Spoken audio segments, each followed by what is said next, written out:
তোমার জন্য আমি আমার নিজের দেশ, পরিবার সবকিছু ছেড়ে তোমার কাছে চলে আসছি। এমন অবস্থা নাই যে আমি দেশ ছেড়ে মুখ দেখাবো। একজন ছেলের সাথে আমার সোশ্যাল মিডিয়া প্ল্যাটফর্মের মাধ্যমে পরিচয় হয়।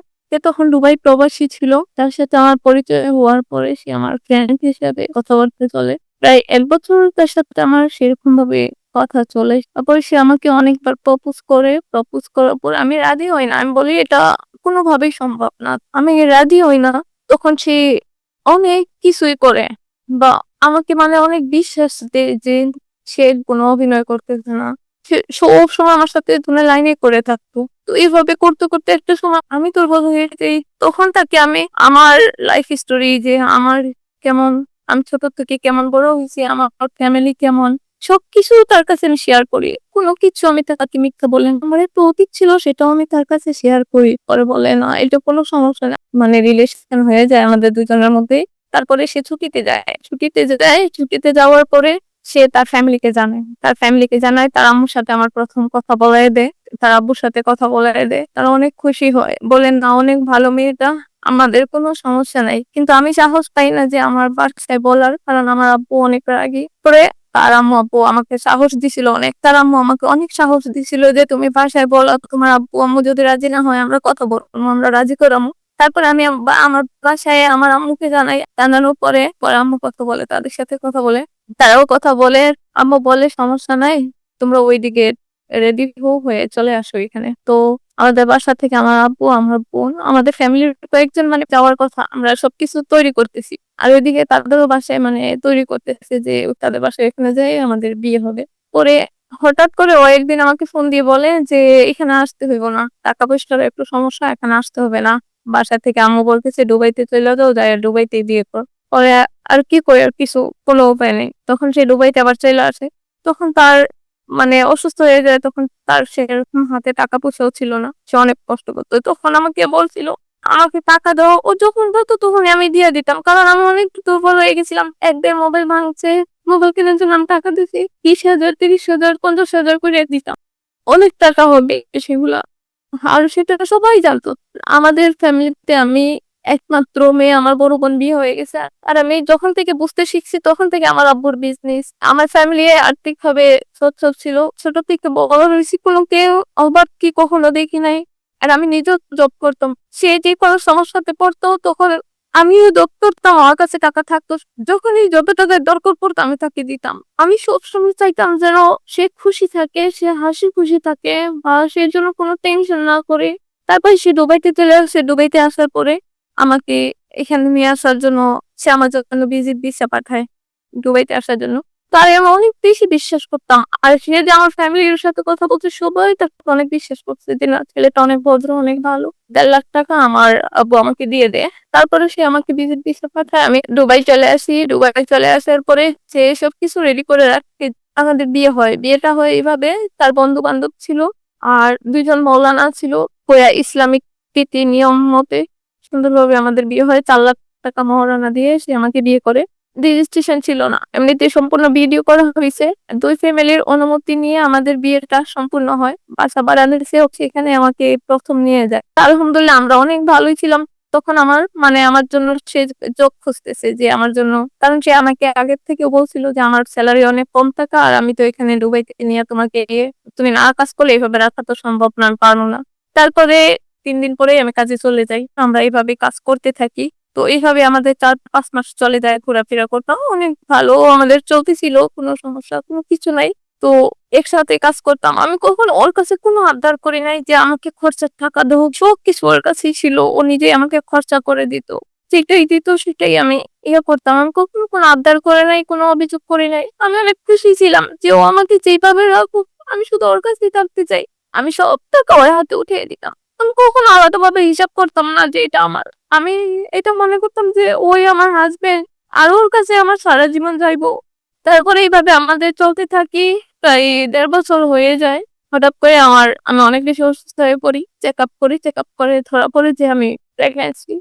পরে ও বলে, "কি করা যায়? এখন মাত্র নতুন ভিসা লাগছে। এখন তো টাকা-পয়সা হাতে নাই। কোনো কিছু করার মতো ইয়ে নাই।" তখন আমি ওর বাসায় জানাই, ওর আম্মুকে জানাই। ওর আম্মু বলে, আমার শাশুড়ি বলছে তোমার হাজবেন্ড ও যেমন বলে এমনই করো। তারপরে ও আমাকে বলে যে বাচ্চাটা তো কোনোভাবে রাখা যাইব না, তো ওষুধ খেয়ে নেয়।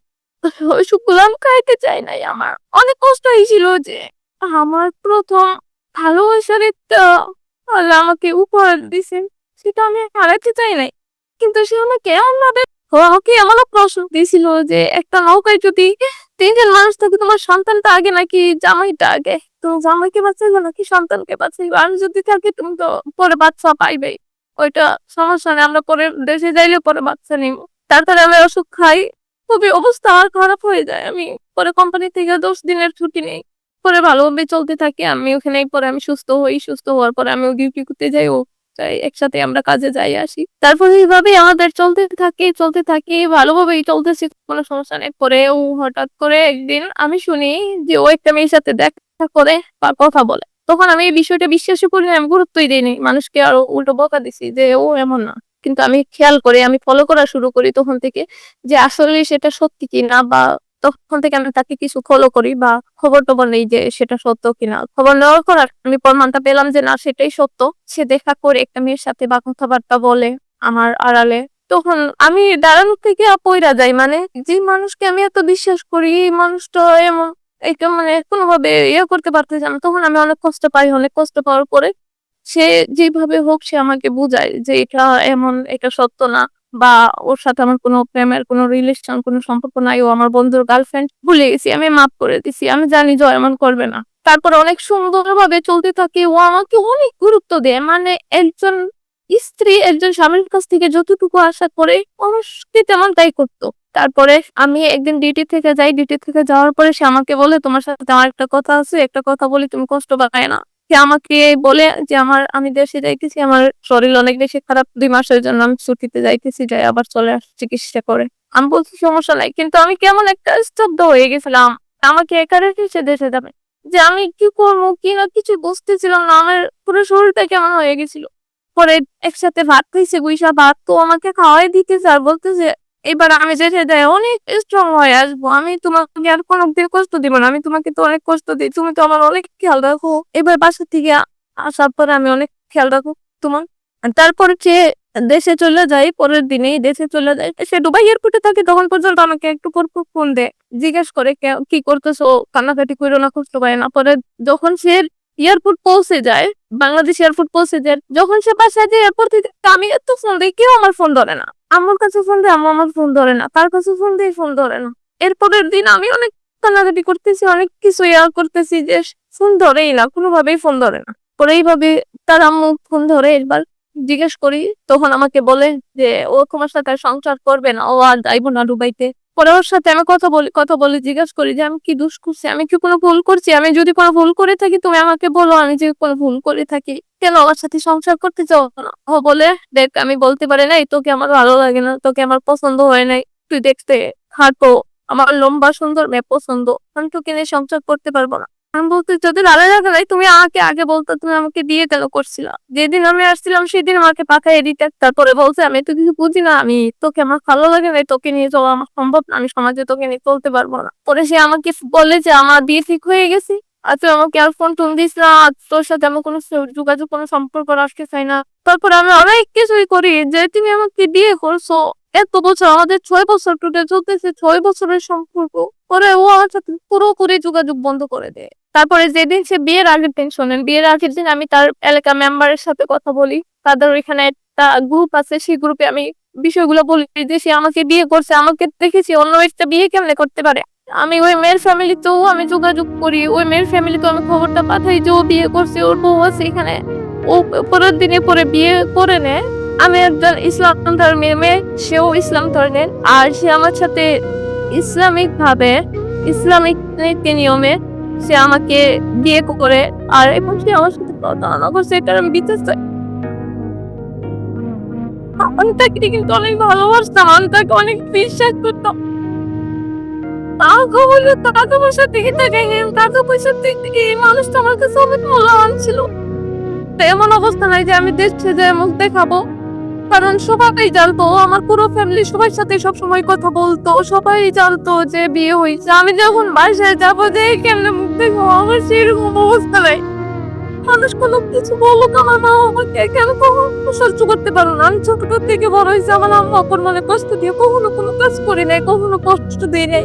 তো আমি প্রত্যেকটা রাত কান্না করি, আমি প্রত্যেকটা দিন ওঠে না মনে করতে পাই অনেক কান্না করি। আর কোম্পানির লোক তো গাইস আমাকে জিজ্ঞেস করে যে সে কই, সে কি ফোন দিছে, তার সাথে কি কথা হয়েছে, তখন আমার মাথাটা নিচু হয়ে যায়, আমি কিচ্ছুই বলতে পারি না, কি জবাব দেব।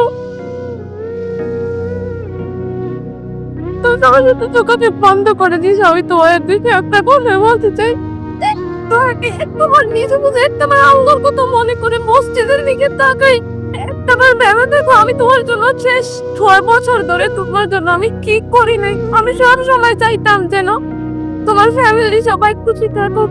তোমার আশীর জন্য আমার নিজের সব স্বপ্নকে আমি ত্যাগ করে দিচ্ছি, সব চাই হতে। তোমার জন্য আমি আমার নিজের দেশ পরিবার সব কিছু ছেড়ে তোমার কাছে চলে আসছি।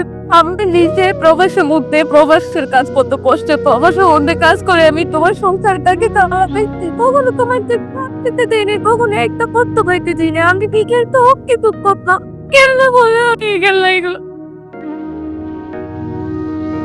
আমি কি ভুল করছিলাম বলো? আমি তো কখনো তোমাদের কারো মনে কোনো কষ্ট দেই নাই, কারো কোনো ক্ষতি করি নাই, তাহলে আমার জীবনটাকে নষ্ট করে দিলে। কি এমন পাপ করছিলাম, আর এমন কথা আমাকে কেন দিচ্ছ? আর কে কে এখানে ফেলে দিয়ে চলে গেছে কেন? শহরে প্রবাসে একা বলে তুমি কেন চলে গেলা?